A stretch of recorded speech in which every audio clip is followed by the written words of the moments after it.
Have you ever been excited for the next book in a series only to find yourself bored? Welcome to middle book syndrome. It's that frustrating moment when the book in a series feels like it's just setting up for the finale, but without giving us the same excitement as the first or previous books, and hopefully the last one will. But why do authors do this? So hi and welcome back, my fellow fantasy book lovers, or if you're new here, hi and welcome. My name is Kathy and I'm a fantasy book lover from Belgium. So for today's video, I want to talk about middle book syndrome, and the book that unfortunately triggered me to making this video is Onyx Storm by Rebecca Yarros.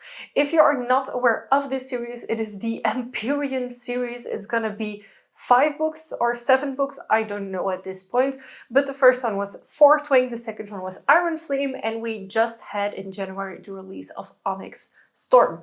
Fourth Wing was amazing. It set the scene, it gave us a lot of world building, we got to know our characters.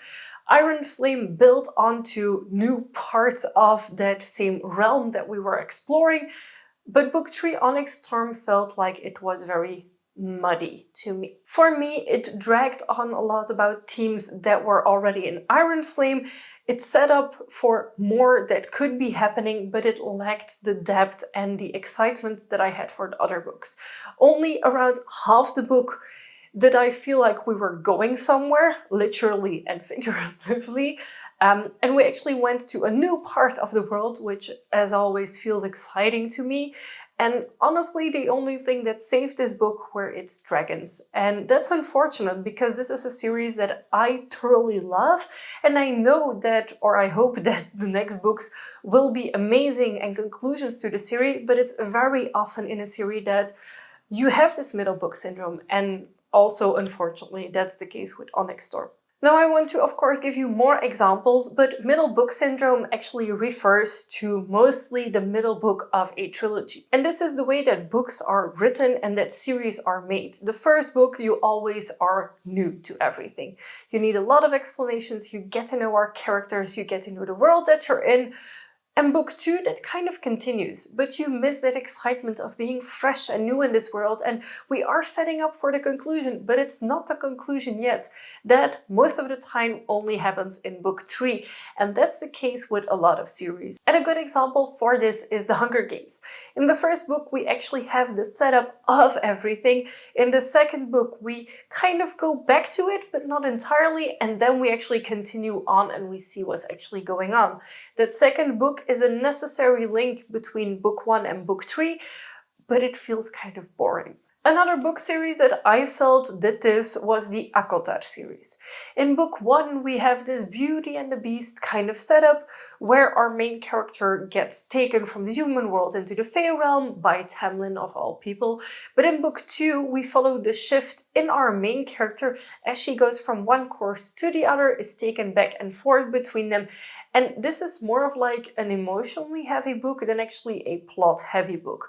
Apparently in book 3 it gets better, but I never got to book 3 because I felt utterly bored by it. And this explains it. This is the middle book of the build-up. And we actually need that middle book to give depth to characters a lot of time, or to make them mature in the world, or to give you enough build-up to actually get to the plot that will involve itself in book 3. And many readers experience this in the second book of a series. It is slower in pacing, it has repetitive conflicts, and of course it has a lack of major payoffs because everything is being saved for book 3. Another example is the Robin Hobb trilogy with Fitz.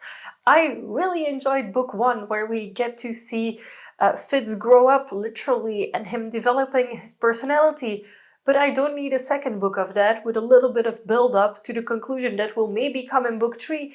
And I quit the series because of this very slow and very infuriating second book. So why then does this happen? Why not just write a duology like a lot of authors do? Why make it 3 books and have the second book have middle book syndrome? Because a lot of authors feel like a trilogy needs a story arc. And I agree to this. Authors carefully plan the setup, the escalation, and the climax, and that often results in 3 books. And that means that the middle book becomes the escalation part, where you are leading up to the climax, which only will happen in book 3. And this will often mean that there is a lot more inner conflict. You get more character depth, but not actually a major plot line that's going a long way. And of course, another reason is because in book 1, every single character is fresh on the page.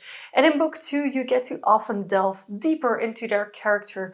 Make sure that your reader understands perfectly who they are before you go to the final climax and heavy battles. So you know who is who, what they do, what their abilities are, so you're not left confused in the 3rd book. And I do get this, but I also feel like a simple lexicon or like descriptions at the beginning of your book, like J. Kristoff does, can help this a lot. And then of course there's contracts and publishing expectations. Many authors feel like a trilogy is easier to sell than a duology, because a 2-book series often feels incomplete, whereas a trilogy feels like a whole. But then the question arises, does middle book always mean bad book? Well, no, in my opinion, it doesn't. There are series that I've read where I loved the 2nd book. One of them is the Nevernight trilogy by J. Kristoff, where in the 1st book we get a lot of world building, we get the setup for our main character. In the 2nd book we go literally everywhere in this world. And for a lot of people who enjoy the Akotar series, the 2nd book is one of their favorites because you get more involved with our main character. So how can we enjoy the middle book more as a reader? First things first, lower your expectations. Expect a book that will have more character development and world building than actual action going on. If we know it is part of a larger series, this is something to be anticipated. So if the author has announced that it will be a 5 or even 7 book series, it is, in my opinion, to be expected that the 2 books in the middle, so 3 and 4, or even 3, 4 and 5, might just be build up for the last ones. So I hope the Empyrean series by Rebecca Yarros will only be 5 books, that maybe book 3 and 4 will be setups and middle books for the conclusion in book 5, but I really hope that there will be more going on in book 4, or that she makes it shorter, because book 3 was honestly dragged on and unnecessarily thick for it. And we should of course always recognize that in a trilogy, the 2nd book sets up for that climax, but we want to save that climax for book 3, because otherwise there wouldn't be a book 3. And it also allows you to stay around longer in this realm, in this world that you have come to love and appreciate from the books, because otherwise you would have never started book 2.